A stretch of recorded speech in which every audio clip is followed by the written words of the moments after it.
This is Susan from Sisteri. Today I am going to make ricotta with pistachio pesto. Let's get started. I was lucky enough to get a bunch of basil from my farm share the other day. They have a pick your own garden, and we were picking everything because it was closing for the season. So I have a bunch of basil. I'll need 2 cups for pesto. Luckily, I have just about 2 cups here. If I had more, I would freeze the excess in olive oil and just put it in the freezer. But I have basically just about 2 cups. You'll notice that I have a bunch of basil stems here. What I'm going to do with these is chop them and put them in bags in the freezer. Then when I am making sauce during the winter, if I don't have any fresh basil leaves, I don't have to spend an arm and a leg on fresh basil. I can just use these. So I have my basil ready to go. I'm going to take a few leaves out of here and keep them separate because I'm going to be making the pesto tonight, and I want to have some nice leaves to garnish it when I'm done. Now that we have the basil, let's talk about pesto. Most people, when they think of pesto, think of the classic pesto genovese from the Liguria region of Italy, which is basil, olive oil, pine nuts, and garlic. Pine nuts are the seeds of the pinon tree. They are creamy and a nice texture and a subtle nut taste to the pesto. I'm going to do things a little bit different today. And the first thing I'm doing is I'm ditching the pine nuts, and we are using raw pistachios instead. Pistachios are a more flavorful nut, and they are common to southern Italy. So we can view this as a southern Italian pesto.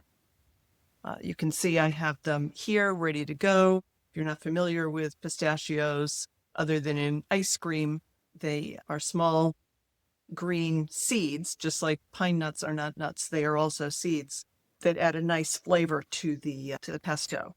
The other thing that I am doing with the pesto is that a traditional pesto uses a mortar and pestle, and where everything is mixed by hand.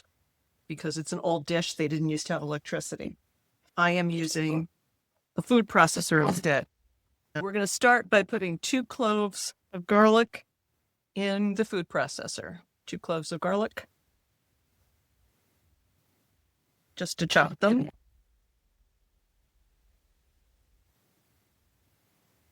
Then we are going to add the pistachios, the basil, 2 cups, and it was a 1/4 cup of pistachios. You can vary that to your taste by using 1/3 of a cup or all the way up to 1/2 cup. And then a pinch of salt.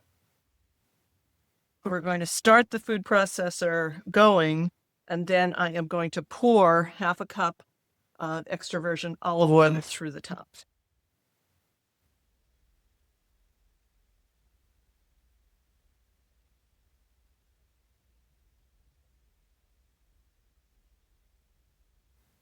Stop for a minute, scrape it down. What we have here is a perfect pesto base. It's olive oil, garlic, salt, pistachios, and fresh basil. Now, I am going to stop the process here because this pesto base goes beautifully in the freezer. And if I make enough of it, I will have it all winter.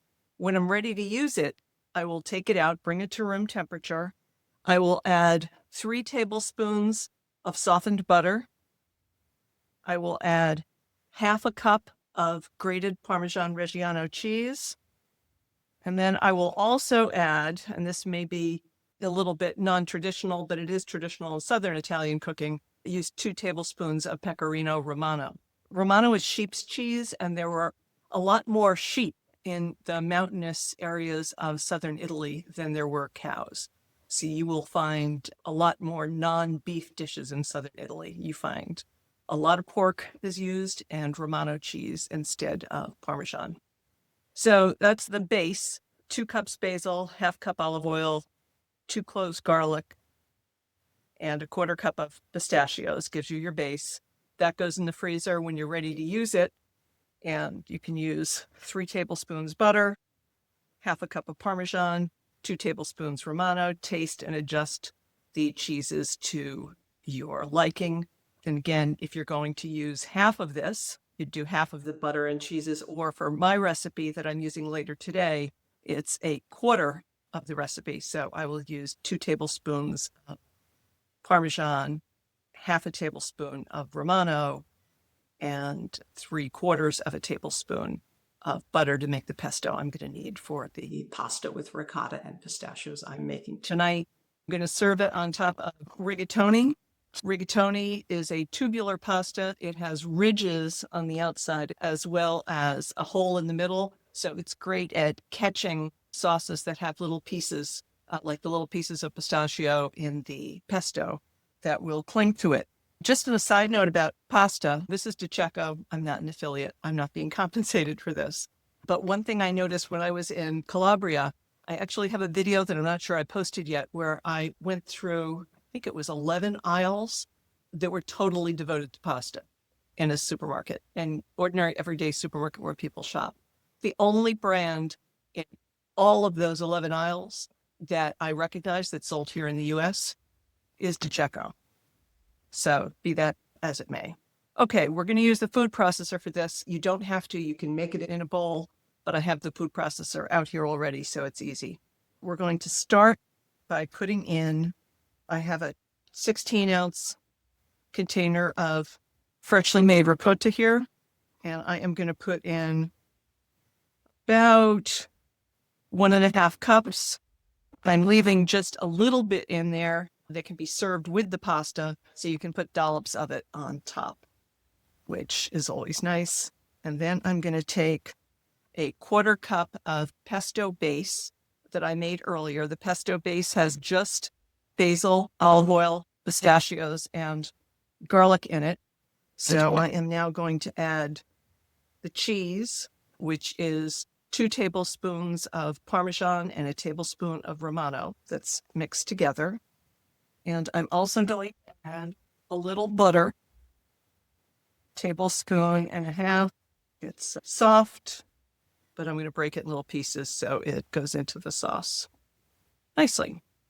So there, everything's in there, and we are going to mix it in the food processor briefly. So boil the pasta according to the package directions. This rigatoni took about 8 minutes. We then mix about 1/2 cup pasta water in with the sauce before we mix it with the rigatoni. There we have it, ricotta and pistachio pesto. Toss the sauce with the rigatoni and top with a dollop of ricotta, a few basil leaves, and some chopped pistachios. Mangia bene.